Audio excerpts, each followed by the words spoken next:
இசை ஹராம்.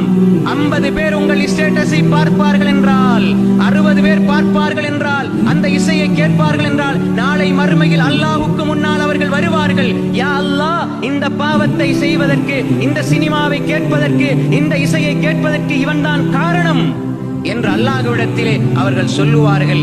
அவர்கள் கேட்டதற்கும் பாவம் உண்டு, கேட்க வைத்தவர்களுக்கும் பாவம் உண்டு.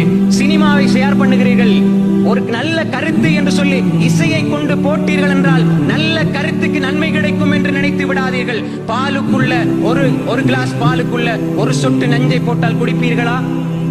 மரணித்து விடுவோம் என்ற பயம். ஆனால் ஒரு நல்ல கருத்துக்குள்ள இசை, அது ஆங்கிலத்தில் இருந்தாலும் சரி, அரபில இருந்தாலும் சரி. அரபியில் இருக்கிறது இசை ஹலாலாகி விடுமா? இல்லை. இசையை ஹலாலாக்கியது யார்?